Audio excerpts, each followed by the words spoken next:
देखिए हम लोग स्टडी कर रहे थे कि एक स्ट्रेच्ड स्ट्रिंग के अंदर ऐसे स्ट्रिंग जिसके दोनों तरफ हम टेंशन क्रिएट करेंगे और जब उसको प्लग करके रिलीज करेंगे तो वो वाइब्रेट करेगी और उसके वाइब्रेशन से कुछ वेव्स प्रोड्यूस होंगी, साउंड वेव्स। बेसिकली ये साउंड वेव तो ट्रेवलिंग वेव्स हैं, लेकिन स्ट्रिंग के अंदर सबसे पहले कौन सी वेव प्रोड्यूस होगी? Stationary wave. वो स्टेशनरी वेव के कारण जो स्ट्रिंग है वो वाइब्रेशन करेगी डिफरेंट डिफरेंट मोड्स के अंदर।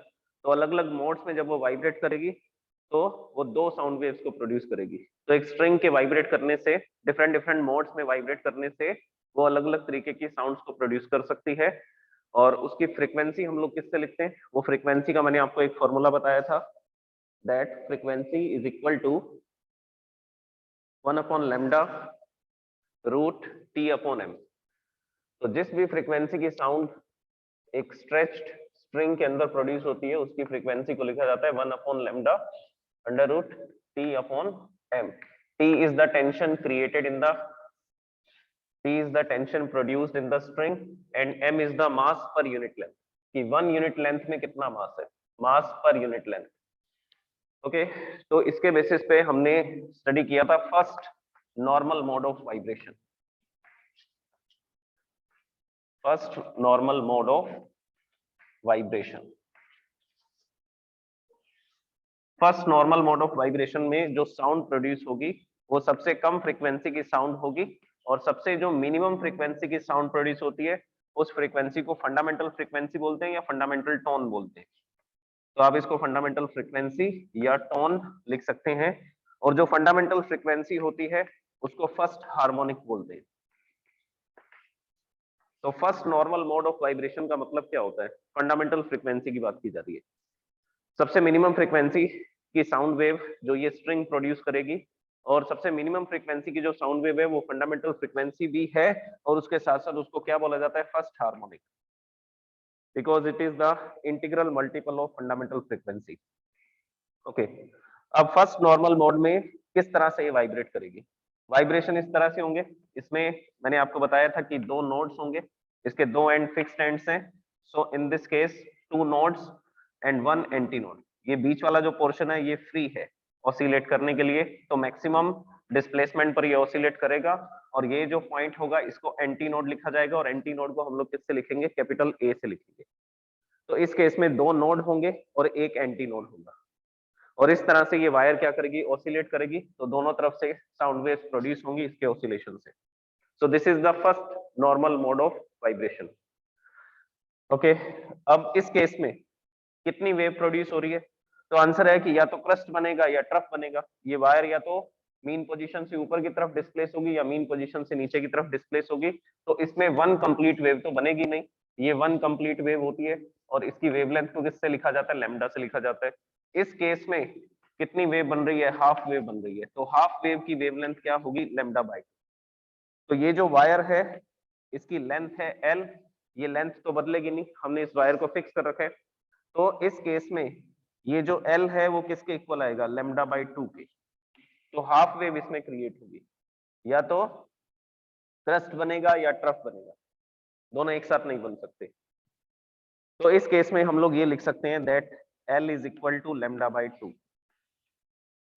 और यहां से लैम्डा की वैल्यू क्या आ जाएगी? इसको रिप्लेस करेंगे हम लैम्डा को, लैम्डा की वैल्यू यहां से आ जाएगी 2l। ये 2 इधर डिवाइड में इधर आएगा तो मल्टीप्लाई में आ जाएगा, so this will be lambda is equal to 2l। Okay, तो ये वैल्यू इसमें पुट कर देते हैं। ये वैल्यू आप इसमें जैसे ही पुट करेंगे तो आपको first normal mode of vibration की फ्रीक्वेंसी मिल जाएगी, मतलब सबसे मिनिमम फ्रीक्वेंसी जो ये साउंड वेव जो ये वायर प्रोड्यूस कर सकती है। Okay, so this frequency will be new 1। इसको 1 से लिख रहे हैं क्योंकि first normal mode of vibration है, फर्स्ट हार्मोनिक है, तो न्यू 1 से लिख देंगे इसको। और इसके बाद में हम लोग इसकी वैल्यू को पुट करेंगे, लैम्डा की वैल्यू को, लैम्डा के प्लेस पे 2l लिखा जा सकता है। So this will be 1 upon 2l under root t upon m। So this is called fundamental frequency और first normal mode of vibration, और you can say that first harmonic. अब हम लोग स्टडी करते हैं second normal mode of vibration. Second normal mode of vibration.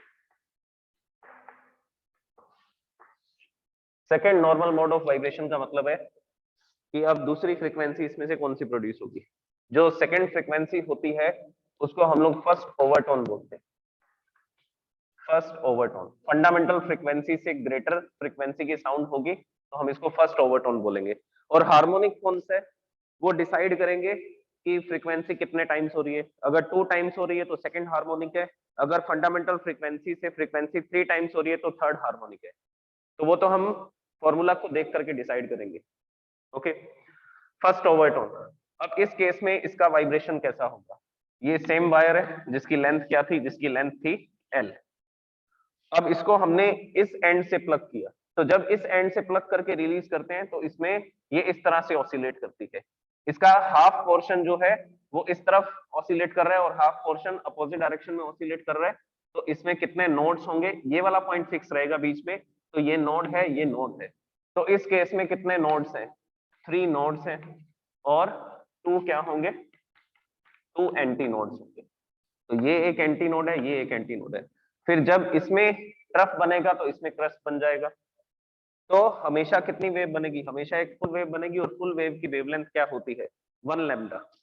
So here lambda is equal to L. तो lambda के place पर इस डायग्राम के अकॉर्डिंग क्या लिख सकते हैं, एल लिख सकते हैं। तो दूसरी जो फ्रीक्वेंसी है, दूसरा जो नॉर्मल मोड ऑफ वाइब्रेशन है वो ये हो सकता है जिसमें 3 नोड होंगे और 2 एंटी नोड होंगे। तो इस तरह से ये वायर वाइब्रेट कर सकती है। तो इस केस में अगर हम लेमडा की वैल्यू को पुट करते हैं तो सेकंड जो फ्रीक्वेंसी आएगी उसको न्यू2 से लिखा जाएगा और फॉर्मूला क्या बनेगा, 1/L। लेमडा के प्लेस पे क्या लिख देंगे, L लिख देंगे, देन √T/m, √T/m।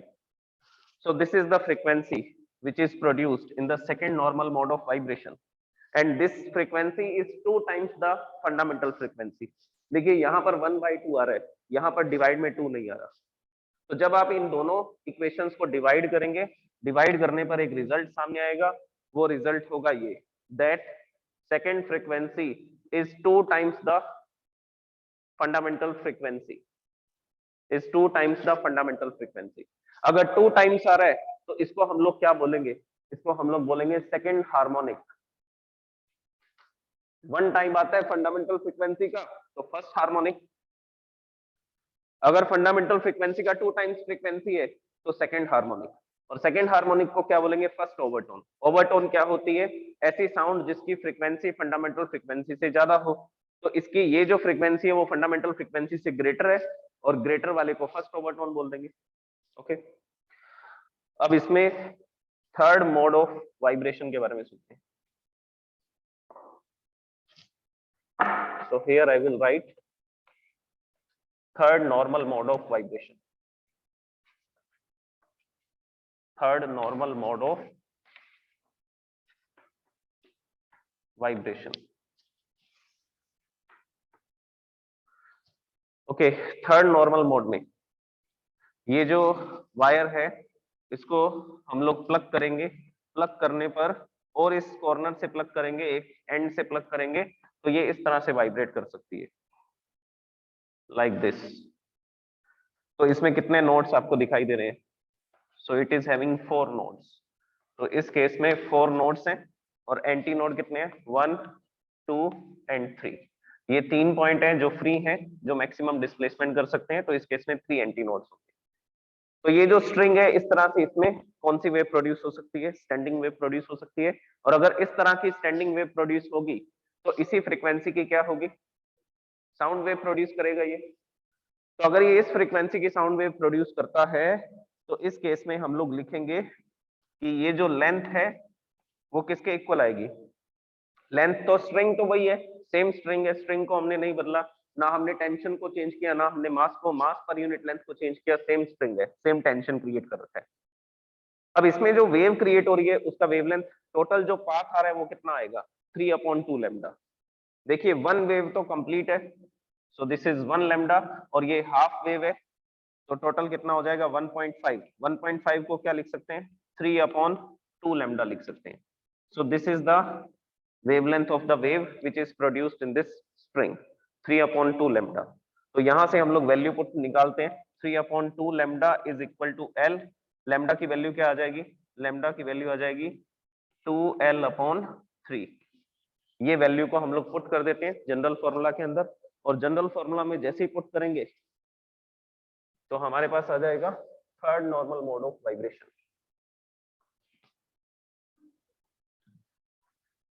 ओके, ये लैम्डा की वैल्यू इसमें पुट करेंगे, इसमें पुट करेंगे तो ये थर्ड केस की फ्रीक्वेंसी आएगी, और थर्ड केस में क्या फ्रीक्वेंसी आएगी, ये 2L/3 लिखोगे, यहाँ पर लिखेंगे 2L/3, 3 का रेसिप्रोकल होगा अपस्टेयर्स में आ जाएगा, so this will B 3/2L √ T/m. So this is the third frequency which is produced by the same string. और इसका नेम क्या लिखा जाएगा, सबसे पहली बात ये सेकंड ओवरटोन है, तो इसके लिए हम लोग एक वर्ड यूज करेंगे सेकंड ओवरटोन। ये ऐसी दूसरी फ्रीक्वेंसी है जो फंडामेंटल फ्रीक्वेंसी से ग्रेटर है, ये भी फंडामेंटल फ्रीक्वेंसी से ग्रेटर की साउंड थी, तो फर्स्ट वाला ग्रेटर था, ये सेकंड वाला ग्रेटर है, तो इसीलिए इसको सेकंड ओवरटोन बोलेंगे।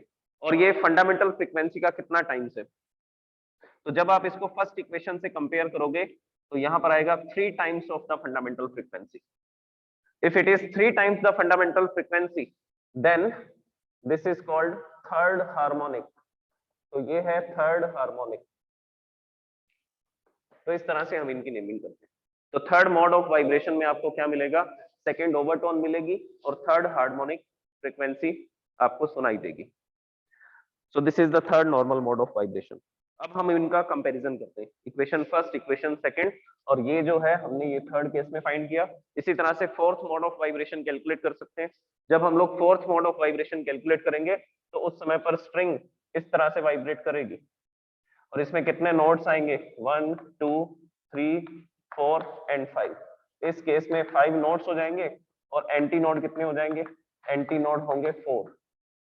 तो फोर्थ मोड ऑफ वाइब्रेशन में क्या होगा, ये स्ट्रिंग के अंदर 5 नोट्स और 4 एंटी नोट्स होंगे, और जब ये इस तरह से वाइब्रेट करेगी, इस तरह से ये स्टैंडिंग वेव को प्रोड्यूस करेगी, उस समय पर जो फ्रीक्वेंसी होगी वो होगी third overtone and fourth harmonic. और फोर्थ केस में जो फ्रीक्वेंसी आएगी वो कितने टाइम्स होगी, 4 times of the fundamental frequency. So this will be the 4 times of the fundamental frequency, so this is the fourth harmonic. तो इस तरह से अगर हम equation first, second, third, fourth इन सब का कंपैरिजन करते हैं तो रिजल्ट्स को इस तरह से लिखा जा सकता है। ये तो मैंने वैसे आपको साथ साथ बता दिए। फर्स्ट फ्रीक्वेंसी न्यू1 है, ratio, second frequency ratio, third frequency and so on. जो फर्स्ट फ्रीक्वेंसी है अगर वो 1 है तो सेकंड वाली जो फ्रीक्वेंसी होगी वो 2 टाइम्स होगी, थर्ड वाली जो फ्रीक्वेंसी होगी वो क्या होगी, 3 टाइम्स। इसी तरह से फोर्थ जो फ्रीक्वेंसी होगी वो फंडामेंटल फ्रीक्वेंसी की 4 टाइम्स होगी। So this is the ratio of the frequencies of the sound produced by a stretched string. तो इस तरह से ये फ्रीक्वेंसीज को हम लोग लिख सकते हैं, और ये बातें आपको याद रखनी है। न्यू1 जो है वो फंडामेंटल फ्रीक्वेंसी है, और जो न्यू2 है दिस इज फंडामेंटल फ्रीक्वेंसी, और ये फर्स्ट हार्मोनिक है, ये फर्स्ट हार्मोनिक है, इसको क्या बोलेंगे, ये फर्स्ट ओवरटोन है। फंडामेंटल फ्रीक्वेंसी एक ही होती है, इससे ग्रेटर की जो साउंड है first overtone, and this is the second harmonic. ये सेकंड हार्मोनिक वर्ड कहां से आया, क्योंकि फ्रीक्वेंसी डबल थी। फ्रीक्वेंसी डायरेक्ट 3 टाइम्स आती है, जैसे कि हम लोग ऑर्गन पाइप को स्टडी करेंगे। ऑर्गन पाइप के अंदर जो साउंड वेव प्रोड्यूस होंगी, जो स्टैंडिंग वेव प्रोड्यूस होंगी, उनकी जो फ्रीक्वेंसीज हैं वो इस तरह से आएंगी। फर्स्ट हार्मोनिक आएगा, उसके बाद डायरेक्ट क्या आएगा, थर्ड हार्मोनिक। थर्ड हार्मोनिक मतलब कि जो साउंड वेव प्रोड्यूस होगी वो 3 टाइम्स ऑफ फंडामेंटल फ्रीक्वेंसी होगी। सबसे पहले फंडामेंटल फ्रीक्वेंसी, फिर 3 टाइम्स, फिर 5 टाइम्स, फिर 7 टाइम्स। तो उसमें सेकंड हार्मोनिक प्रोड्यूस ही नहीं होती। सेकंड हार्मोनिक जो है डबल फ्रीक्वेंसी की साउंड प्रोड्यूस नहीं होती है। तो ऑर्गन पाइप्स के अंदर हम इसमें स्टडी करेंगे, लेकिन स्ट्रिंग के अंदर अब इंटीग्रल मल्टीपल के अंदर क्या कर सकते हैं, साउंड वेव प्रोड्यूस कर सकते हैं। किसका इंटीग्रल मल्टीपल, फंडामेंटल फ्रीक्वेंसी का।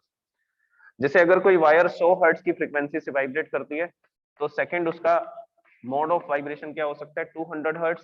थर्ड उसका मोड ऑफ वाइब्रेशन होगा 300 hertz. Fourth mode of vibration में उसकी फ्रीक्वेंसी होगी 400 हर्ट्ज। तो इस तरह की ये साउंड वेव को प्रोड्यूस करें। अब नेक्स्ट टॉपिक देखते हैं इसी फॉर्मूला के बेस पे कि जो फ्रीक्वेंसी है वो कौन कौन सी क्वांटिटीज पे डिपेंड करती है। फंडामेंटल फ्रीक्वेंसी, अगर आपको फंडामेंटल फ्रीक्वेंसी पता लग जाती है कि कौन कौन सी क्वांटिटीज पे डिपेंड करती है, तो बाकी सब फ्रीक्वेंसीज भी उन्हीं क्वांटिटीज पे डिपेंड करेंगे।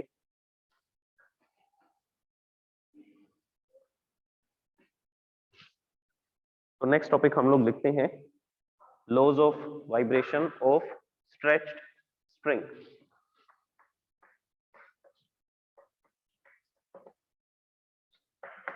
Laws of vibration of stretched spring. किसी भी स्ट्रेच स्प्रिंग में फंडामेंटल फ्रीक्वेंसी क्या होती है? फंडामेंटल फ्रीक्वेंसी, अभी हमने फॉर्मूला पढ़ा था। फंडामेंटल फ्रीक्वेंसी होती है न्यू वन, हम इसको न्यू से लिख देते हैं। फर्स्ट फ्रीक्वेंसी है, फंडामेंटल फ्रीक्वेंसी है, और फॉर्मूला क्या था? फॉर्मूला था 1/2L under root T upon M। अब यहां से कुछ लॉज आपके सामने आएंगे कि फ्रीक्वेंसी कौन कौन सी क्वांटिटीज पे डिपेंड करती है। कुछ क्वांटिटीज तो आपको इसमें दिख रही है, लेंथ पे, टेंशन पे, मास पर यूनिट लेंथ पे डिपेंड करता है। और कुछ क्वांटिटीज हम इसमें इंट्रोड्यूस करेंगे, जैसे मास को इसमें रिप्लेस कर देंगे और इस इक्वेशन के अंदर हम लोग डेंसिटी लेकर के आएंगे कि मटेरियल की डेंसिटी पे भी डिपेंड करेगा कि किस तरह की फ्रीक्वेंसी की साउंड ये प्रोड्यूस कर सकता है। ओके, तो सबसे पहली जो लॉ इसमें बनती है वो है law of length. Law of length आपको क्लियरली विजिबल है, इधर फ्रीक्वेंसी है डिवाइड बाय लेंथ आ रहा है, so it is inversely proportionate to length. अब स्ट्रिंग की लेंथ जितनी ज्यादा होगी फंडामेंटल फ्रीक्वेंसी उतनी ही कम होगी। तो अगर आपको किसी म्यूजिकल इंस्ट्रूमेंट की फ्रीक्वेंसी को ज्यादा रखना है तो लेंथ को आपको छोटा रखना पड़ेगा, लेंथ को आपको स्मॉल रखना पड़ेगा, because frequency is inversely proportionate to the length of the string. बड़ी सिंपल सी लो है। Second frequency is directly proportionate to tension, or you can say that square root of tension. तो second जो law आएगी उसको बोला जाता है law of tension. Law of tension,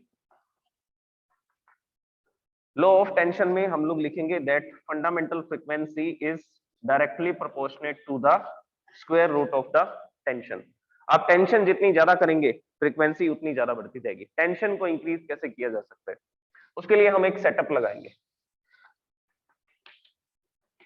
इस तरह से एक फिक्स्ड रिजिड सपोर्ट होगी, इस रिजिड सपोर्ट के साथ हुक लगा होगा, जिसके साथ हम लोग क्या करेंगे, हमारी वायर को टाई कर देंगे, बांध देंगे।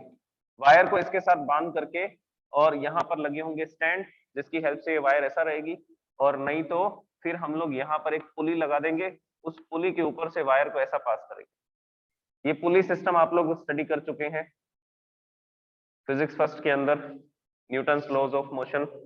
तो ये जो एटवुड सिस्टम थे इसके अंदर ये पुलिस का तो यूज किया गया था। तो ये एक वायर है जिसमें हमें टेंशन क्रिएट करना है, खिंचाव रखवाना है, और इस केस में हम लोग क्या करेंगे, इसके साथ में एक हैंगर लगाएंगे और इस हैंगर के ऊपर हम लोग क्या रखेंगे, मासेस को रखेंगे। और जैसे ही मासेस को रखेंगे ये डाउनवर्ड डायरेक्शन में ग्रेविटी के कारण फोर्स एक्सपीरियंस करेगा और इस वायर में क्या क्रिएट करेगा, इस वायर में क्रिएट करेगा टेंशन। तो वो टेंशन फोर्स आप इस एक्सपेरिमेंट के थ्रू मेजर कर सकते हैं। जितना यहाँ पर वेट फोर्स होगा W = mg होगा, वही क्या होगी, वही इसमें टेंशन क्रिएट होगी। इसको हम लोग स्टडी भी कर चुके हैं रीस्टोरिंग फोर्स की टर्म्स में। मैंने आपको बताया था कि पार्टिकल्स के बीच में जो स्पेसेस हैं वो इंक्रीज हो जाएंगे, और जैसे स्पेसेस इंक्रीज होंगे, देखो ये स्ट्रेच हो रही है, स्ट्रेच करने पर इसके पार्टिकल के स्पेसेस इंक्रीज होंगे, और इंक्रीज होने पर पार्टिकल्स के बीच में फोर्स ऑफ अट्रैक्शन बढ़ जाता है, और फोर्स ऑफ अट्रैक्शन बढ़ जाएगा, वही तो रीस्टोरिंग फोर्स और टेंशन का वर्क करेगा इससे। तो कितनी टेंशन क्रिएट की है वो हम इस एक्सपेरिमेंट से मेजर कर सकते हैं। Okay, so this is the law of tension. आप टेंशन को जितना ज्यादा इंक्रीज करेंगे फ्रीक्वेंसी उतनी ही ज्यादा होती जाएगी। तो अगर आपको हाई फ्रीक्वेंसी की साउंड प्रोड्यूस करनी है तो टेंशन को ज्यादा रखना पड़ेगा। और जो गिटार होता है उसमें जनरली जो सारी वायर्स होती हैं वो हाई फ्रीक्वेंसी की साउंड ही प्रोड्यूस करती हैं। थिक वायर को छोड़ दीजिए, थिक वायर्स जो होंगी उसमें कम फ्रीक्वेंसी की साउंड प्रोड्यूस होगी। अच्छा, ये हमारा ब्रेन कैसे आइडेंटिफाई करता है कि ये कम फ्रीक्वेंसी की साउंड है, ये हाई फ्रीक्वेंसी की साउंड है, तो ये भी मैं आपको क्लियर कर देता हूं। अगर हाई फ्रीक्वेंसी की साउंड होती है हाई फ्रीक्वेंसी जैसे कि गिटार की वॉइस है, गिटार की जो वायर है फॉर एग्जांपल वो 2000 हर्ट्ज की साउंड प्रोड्यूस करती है। तो जो 2000 हर्ट्ज की जो साउंड है, और दूसरा कौन सा होगा, लो फ्रीक्वेंसी की साउंड है। लो फ्रीक्वेंसी की साउंड जैसे कि तबला, तबले के ऊपर मेम्ब्रेन लगा होता है, उस तबले पे जैसे ही हम लोग स्ट्राइक करते हैं अपने हाथ से तो वो वाइब्रेट करना स्टार्ट करता है, और वो वाइब्रेट करके बहुत कम फ्रीक्वेंसी की साउंड प्रोड्यूस कर रहा है। फॉर एग्जांपल वो 150 हर्ट्ज की साउंड प्रोड्यूस कर रहा है। तो ये लो फ्रीक्वेंसी की साउंड है, ये हाई फ्रीक्वेंसी की साउंड है। आपका ब्रेन इसको कैसे आइडेंटिफाई करता है? जो हाई फ्रीक्वेंसी की साउंड है वो हमें श्रिल सुनाई देती है, श्रिल मतलब कि तीखी, जो कानों में चुभती है। तो श्रिल साउंड होगी तो वो हाई फ्रीक्वेंसी की साउंड है। और अगर हैवी साउंड सुनाई देती है, कैसी साउंड, हैवी साउंड, भारी आवाज, तो वो जो साउंड होती है वो लो फ्रीक्वेंसी की साउंड होती है। तो हमारा ब्रेन श्रिलनेस के थ्रू ये पता करता है कि हाई फ्रीक्वेंसी है या लो फ्रीक्वेंसी है। तो गिटार की जो साउंड है वो श्रिल होगी, और जो तबले की साउंड है, इसी तरह से और भी म्यूजिकल इंस्ट्रूमेंट है जो लो फ्रीक्वेंसी की साउंड को प्रोड्यूस करते हैं, जैसे कि ड्रम्स होते हैं, तो ये भी लो फ्रीक्वेंसी की साउंड प्रोड्यूस करते हैं, तो वो साउंड आपको हैवी सुनाई देगी। जैसे कि अमिताभ बच्चन की आवाज है, वो हैवी साउंड है। तो अमिताभ बच्चन की आवाज भारी क्यों है? क्योंकि उनके जो वोकल कॉर्ड्स हैं वो लो फ्रीक्वेंसी की साउंड प्रोड्यूस करते हैं, कम फ्रीक्वेंसी से वाइब्रेट करते हैं। और लता मंगेशकर की जो साउंड, लता मंगेशकर की जो आवाज है वो श्रिल है, तीखी है। तो उसका कारण क्या है? वो हाई फ्रीक्वेंसी की साउंड प्रोड्यूस करते हैं, तो उनके जो वोकल कॉर्ड्स हैं वो हाई फ्रीक्वेंसी से वाइब्रेट करते हैं। तो ये हमारा ब्रेन इस तरह से इसको आइडेंटिफाई कर सकता है। क्लियर है सबको? लो फ्रीक्वेंसी और हाई फ्रीक्वेंसी की साउंड। हाई फ्रीक्वेंसी मतलब श्रिल साउंड, और लो फ्रीक्वेंसी की साउंड मतलब हैवी साउंड, भारी आवाज। तो जो मैन होते हैं, बॉयज होते हैं, उनकी जो फ्रीक्वेंसी होती है वो कम होती है, लेकिन गर्ल्स की फ्रीक्वेंसी थोड़ी ज्यादा होती है, श्रिल साउंड होती है। और जो चाइल्ड होते हैं, बच्चे होते हैं, उनकी वोकल कॉर्ड्स और ज्यादा फ्रीक्वेंसी से वाइब्रेट करती हैं, तो वो और श्रिल साउंड प्रोड्यूस करते हैं, हाई फ्रीक्वेंसी की साउंड प्रोड्यूस करते हैं। नेक्स्ट इसके अंदर आएगा लॉ ऑफ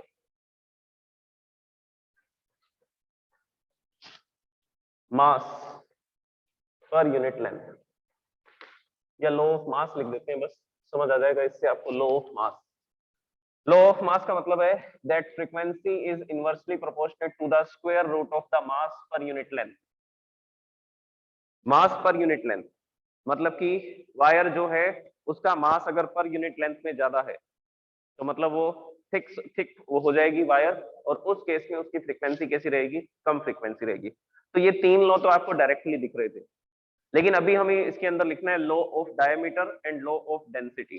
तो दो चीजें और लिखनी है इसमें, law of diameter and law of density.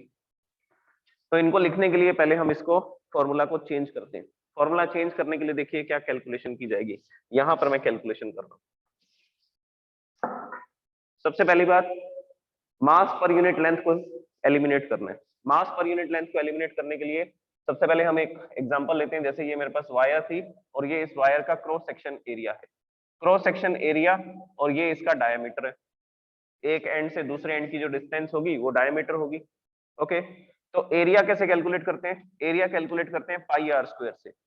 और r को क्या लिखा जा सकता है? d/2 लिखा जा सकता है। तो r के प्लेस पे d/2 लिख देंगे। So this will be d/2 and whole square. So this is pi r square. इसको सॉल्व करेंगे तो ये आ जाएगा pi d square upon 4। So this is the cross section area. ये क्रॉस सेक्शन एरिया किसको बताता है? थिकनेस को बताता है कि वायर कितनी थिक है। तो यहां से एरिया की लो भी बनाई जा सकती है, लेकिन हम लोग डायमीटर की लो बना रहे हैं। एक ही बात है, डायमीटर एरिया, जितना ज्यादा डायमीटर होगा उतना ज्यादा एरिया होगा। ओके, तो ये आ चुका है इस वायर का एरिया। अब हम लोग कैलकुलेट करते हैं volume per unit length. Volume per unit length कि एक यूनिट लेंथ में कितनी वॉल्यूम है। और ये कैलकुलेट करने के लिए हम लोग क्या करेंगे, यहां लिखेंगे वॉल्यूम और फॉर्मूला लगाएंगे यहां पर area into length, area into length. और पर यूनिट लेंथ की बात की जा रही है तो लेंथ की जगह पर 1 मीटर लिख देंगे। So volume is equal to area, area is pi d square upon 4, and पर यूनिट लेंथ की वॉल्यूम निकाल रहे हैं कि मतलब 1 मीटर की जो लेंथ है उसमें कितनी वॉल्यूम है। So this is pi D square upon 4 into 1, length की जगह पे 1 लिख देंगे, तो वॉल्यूम कितना आ जाएगा, यहां से वॉल्यूम आ जाएगा pi D square upon 4। So this is the volume. अब हम लोग इसको चेंज करते हैं, मास पर यूनिट लेंथ, मास पर यूनिट लेंथ कैलकुलेट करना है, तो उस केस में हम लोग फॉर्मूला अप्लाई करते हैं, मास इज इक्वल टू, हमने ये पढ़ा हुआ ना, density is equal to mass upon volume.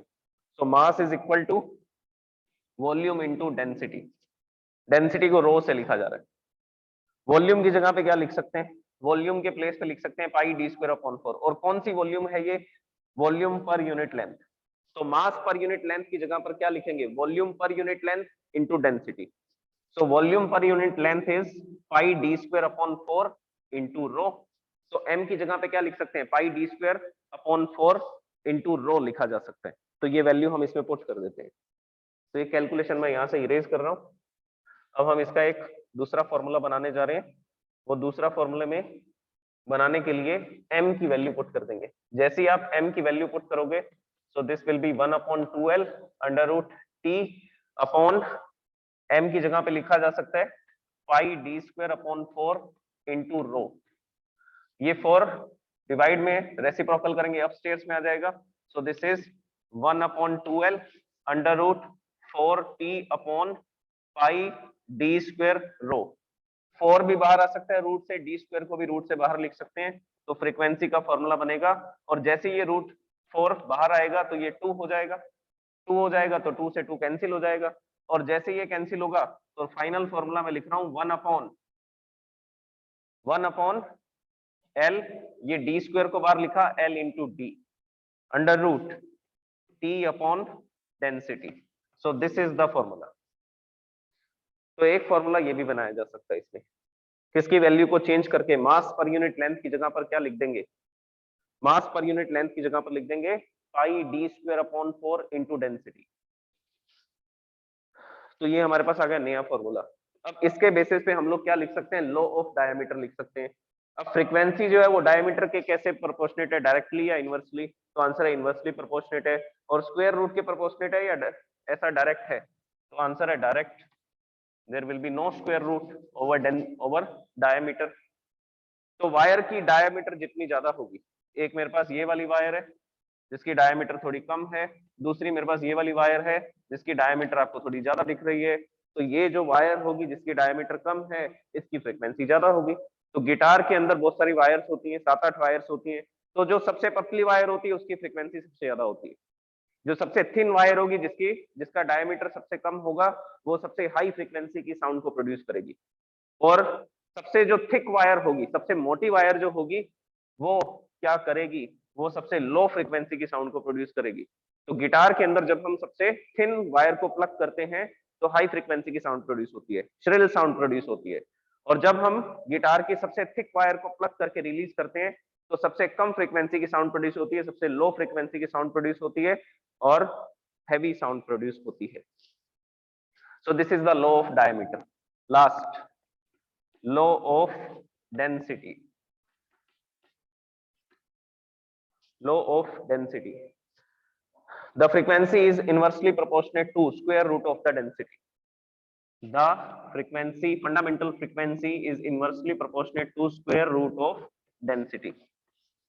अब ये जो वायर है, ये वायर मैंने अलग अलग मटेरियल की बनाई, दोनों की थिकनेस सेम रखी है, लेंथ सेम रखी है, सब कुछ सेम रखा है। अब मैंने मटेरियल को चेंज कर दिया, तो मेरे पास एक ये वाली वायर है, ये वायर मैंने बना रखी है कॉपर से, दूसरी जो वायर है ये वायर मैंने बना रखी है गोल्ड से, कॉपर से या इसको आयरन से बना देते हैं। दूसरी जो वायर है वो किससे बना रखी है, गोल्ड से, गोल्ड का सिंबल होता है AU, और हम लिखा जाता है इसको। दोनों वायर सेम लेंथ की है और सेम डायमीटर की है। अब इसमें से कौन सी वाली वायर ज्यादा फ्रीक्वेंसी की साउंड प्रोड्यूस करेगी, तो आंसर है जिसकी डेंसिटी कम होगी। आयरन की डेंसिटी कम है, आयरन की डेंसिटी होती है 7800 किलोग्राम पर मीटर क्यूब, और गोल्ड की डेंसिटी होती है 19300 किलोग्राम पर मीटर क्यूब। तो ये गोल्ड की डेंसिटी है 19300 किलोग्राम, गोल्ड की डेंसिटी ज्यादा है, गोल्ड की डेंसिटी ज्यादा है तो वो कम फ्रीक्वेंसी की साउंड प्रोड्यूस करेगा, उसकी जो वायर है वो कम फ्रीक्वेंसी की साउंड प्रोड्यूस करेगी। और अगर आयरन की फ्रीक्वेंसी कम है आयरन की फ्रीक्वेंसी कम होगी तो वो हायर फ्रीक्वेंसी की साउंड प्रोड्यूस करेगी। इसके अलावा हम और कम डेंसिटी का मटेरियल लेंगे तो फिर फ्रीक्वेंसी और इंक्रीज हो जाएगी। तो हम ऐसी मेटल से वायर बनाएंगे जिन मेटल्स की डेंसिटी कम होती है, अगर आपको ज्यादा फ्रीक्वेंसी की साउंड प्रोड्यूस करनी है तो। So these are the laws of vibration, law of length, law of tension, law of mass, law of diameter and law of density. ये फॉर्मूला को चेंज करके डायमीटर और डेंसिटी के लॉ को भी लिखा जा सकता है।